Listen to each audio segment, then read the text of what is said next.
Hello friends, welcome back to Neha classes. तो start करते हैं हम। तो आज का जो क्लास है, आज की क्लास में हम 11th क्लास की जो हमारी दूसरी बुक है, हमारी जो फर्स्ट बुक है वो भी स्टार्ट हो गई है। उसमें जो फर्स्ट चैप्टर था वो कंप्लीट हो गया है और आज जो है हम सेकंड जो बुक है उसका फर्स्ट चैप्टर पढ़ेंगे, इंट्रोडक्शन। जो इकोनॉमिक्स है, इकोनॉमिक्स क्या है उसके बारे में पढ़ेंगे।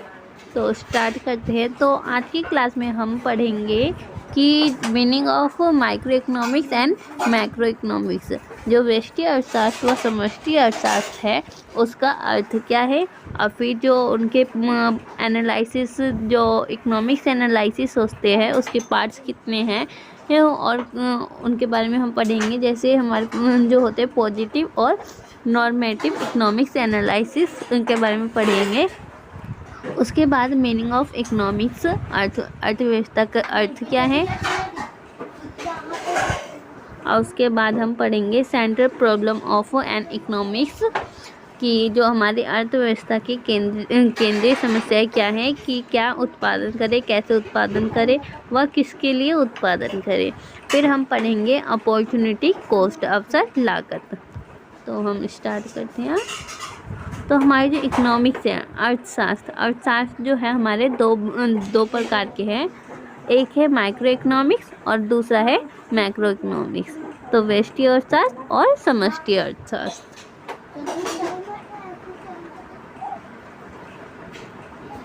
तो हमारे जो व्यष्टि अर्थशास्त्र है और समष्टि अर्थशास्त्र, दोनों में डिफरेंट क्या है।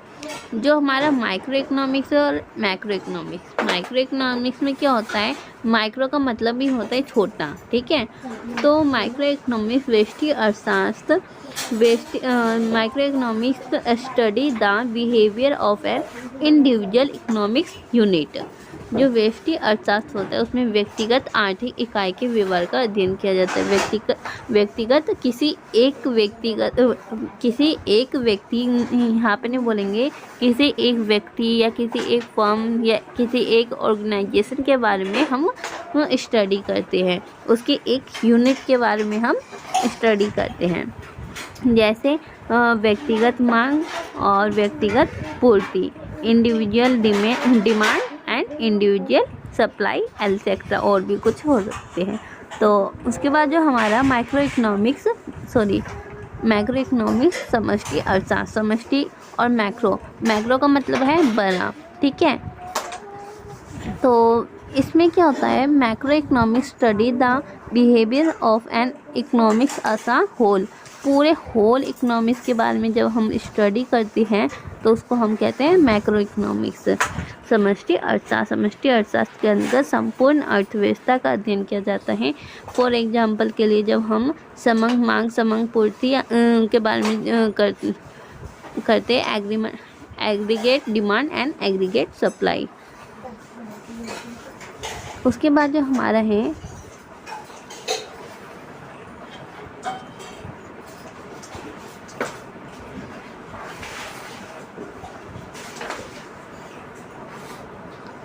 तो उसके बाद क्या आता है हमारा,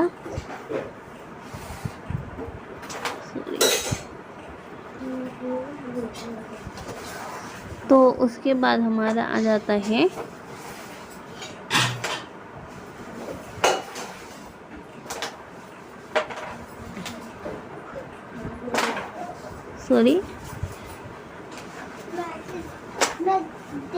तो हम थे इकोनॉमिक्स एनालिसिस। तो आर्थिक विश्लेषण, ये जो होते दो प्रकार के होते हैं, पॉजिटिव इकोनॉमिक्स एनालिसिस और नॉर्मेटिव इकोनॉमिक्स एनालिसिस। सकारात्मक आर्थिक विश्लेषण और आदर्शक आर्थिक विश्लेषण। तो इसके बारे में पढ़ते हैं। तो हमारा जो है सकारात्मक आर्थिक विश्लेषण, it deals with what are the economics problem and how are they actual solve. It analyze fact like what was, what is, what will be. Facts can be verified with actual data. ये जो होता है, जो हमारा सकारात्मक आर्थिक विश्लेषण होता है, इसमें हम अध्ययन करते हैं कि जो हमारी आर्थिक समस्या है वो क्या है और वास्तव में उन्हें कैसे हल किया जाता है, और इसमें क्या था, क्या है और क्या होगा, जैसे वास्तविक कथनों का विश्लेषण किया जाता है। तथ्य की वास्तविक आंकड़े से जांच की जा सकती है। जैसे अभी जो है हमारे यहाँ पे अभी कोरोना का इतनी बड़ी समस्या है, तो हम क्या कर रहे हैं, उसका वास्तव में हल कैसे होगा वो ढूंढ रहे हैं। तो इसमें क्या है, क्या था, क्या है और क्या होगा, इसमें वास्तविक कथनों का विश्लेषण किया जाता है। और जो तथ्य होते हैं, जो फैक्ट्स होता है, can be verify with actual data, तथ्य को वास्तविक आंकड़ों से जांच की जाती है। जैसे एग्जाम्पल के लिए भारतीय अर्थव्यवस्था में कीमतें लगातार बढ़ रही है और भारतीय अर्थव्यवस्था में आय की असमानता है। भारत की जनसंख्या बहुत अधिक है, तो price of Indian economies are constantly racing और देयर आर, तो इंडिया इज ओवर पॉपुलेटेड। ठीक है। अब उसके बाद है नॉर्मेटिव इकोनॉमिक्स एनालिसिस, आदर्शक आर्थिक विश्लेषण। It deals with the situation as what ought to be और how economics problem should be solve. It can not be verified with actual data. ये जो होता है, इसका हम जब स्टडी करते हैं या अध्ययन करते हैं, तो इसमें क्या होता है, क्या होना चाहिए और जो आर्थिक समस्या है उसका किस प्रकार हल किया जाना चाहिए, ये इसका अध्ययन किया जाता है। इनके जो वास्तविक आंकड़े होते हैं उससे जांच नहीं की जा सकती है। जैसे एग्जाम्पल में भारत की बढ़ती कीमतों में नियंत्रण करने के उपाय करने चाहिए और आय की असमानताओं को कम किया जाना चाहिए और निर्धन को निःशुल्क शिक्षा सेवाएं की जानी चाहिए। अब उसके बाद जो है हमारी है, व्हाट इज द इकोनॉमी, अर्थव्यवस्था क्या है। तो economy is a system which provides people the means to work and earn livelihood. अर्थव्यवस्था क्या है, अर्थव्यवस्था वह प्रणाली है जो लोगों को कार्य कराने तथा आजीविका कमाने का साधन प्रदान करती है। उसके बाद जो हमारी आर्थिक समस्याएं क्या है, what is an economics problem. ठीक है। तो इकोनॉमिक्स प्रॉब्लम क्या है, economics problem is the problem of making the choice of alternate use of scarce resources of satisfying unlimited human wants. आर्थिक समस्या क्या है, आर्थिक समस्या है असीमित मानव आवश्यकताओं की संतुष्टि हेतु वैकल्पिक उपयोग वाले सीमित साधनों का उपयोग करने की चयन की समस्या है। मान लो इसमें आर्थिक समस्या कब उत्पन्न होती है, हमारे तो रिसोर्सेज है वो कम है और जो हमारी वांट्स है, हमारी जो ज़रूरत है वो ज़्यादा है। तो माना कि जो ज़रूरत है वो ज़्यादा है और रिसोर्सेज जो हमारे पास कम है, तो इसमें जो चयन करने की समस्या उत्पन्न हो जाती है। उसके बाद जो है हमारी आर्थिक समस्या क्यों उत्पन्न होती है। जो आर्थिक समस्या हमारी चयन की समस्या से उत्पन्न होती है, इसके कारण है हमारी जो आवश्यकताएं होती हैं, हमारी जो वांट्स होती हैं, ह्यूमन वांट्स जो होती हैं वो अनलिमिटेड है। जैसे हम पहले रोटी कपड़ा मकान सोचते हैं, उसके बाद जो घर सोचते हैं, घर सोचने के बाद हम क्या कार सोचते हैं, फिर घर की जो इम्पोर्टेंट चीज़ होती है वो सोचते हैं। जो हमारी जो हम मानव की जो वांट्स होती, जो आवश्यकताएं होती हैं वो अनलिमिटेड है और जो रिसोर्सेज है, रिसोर्सेज क्या लिमिटेड है, जिससे क्या होता है, अल्टरनेटिव यूसेस ऑफ रिसोर्सेज, संसाधनों का वैकल्पिक प्रयोग कम हो जाता है। तो इसे चयन की समस्या का उत्पन्न होता है। उसके बाद क्या है, अर्थव्यवस्था की केंद्रीय समस्याएं। ये हमारा तीन है कि व्हाट टू प्रोड्यूस, क्या उत्पादन किया जाए, हाउ टू प्रोड्यूस, कैसे उत्पादन किया जाए, और होम टू प्रोड्यूस, किसके लिए उत्पादन किया जाए। तो क्या उत्पादन किया जाए और कितनी मात्रा में किया जाए। तो ये जो प्रॉब्लम है, it is the problem of choice of production of various goods and service in the economics, whether to spend more and basic education on the higher education। इसमें क्या होता है, यह एक अर्थव्यवस्था में वस्तु और सेवाओं के उत्पादन में चयन की समस्या है कि जैसे वस्तु और सेवाओं का उत्पादन में जो चयन की समस्या, किसको हम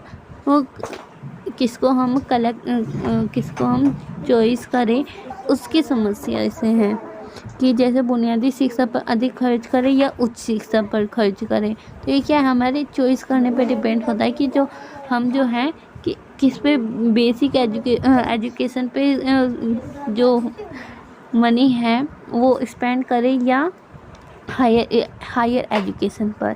तो उपभोग्य वस्तु अधिक मात्रा में उत्पादित की जाए या पूंजीगत। अब हम जो है वो produce more the consumption goods to have capital goods. Capital goods पे हम ज़्यादा मनी को स्पेंड करें या कंजप्शन गुड्स पर।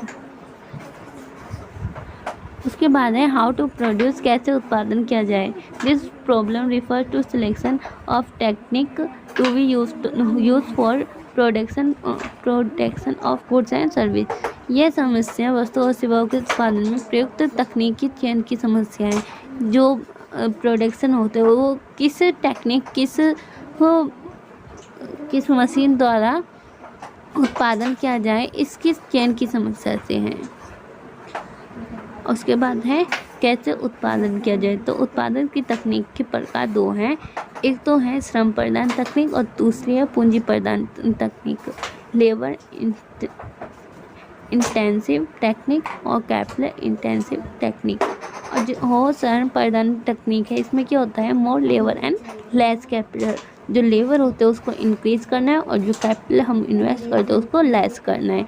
और जो हमारा पूंजी प्रदान तकनीक है उसमें क्या होता है, more capital and less labour. जो कैपिटल हम इन्वेस्ट करते हैं उसको ज़्यादा करना चाहिए और लेबर की संख्या कम करनी चाहिए। उसके बाद है किसके लिए उत्पादन किया जाए। ठीक है, तो इसमें क्या है, इस समस्या का संबंध एक अर्थव्यवस्था में एक व्यक्तियों को उत्पादन आय का वितरण से है। जैसे कि उत्पादन के साधनों के मध्य उत्पाद आय का वितरण कैसे किया जाए तथा अर्थव्यवस्था में उत्पाद आय का वितरण कैसे किया जाए, सभी की न्यूनतम आवश्यकताओं की पूर्ति की जा सके।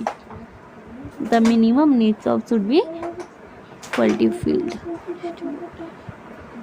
तो उसके बाद हमारा जो है अवसर लागत। ठीक है, ऑप्टिमम कॉस्ट।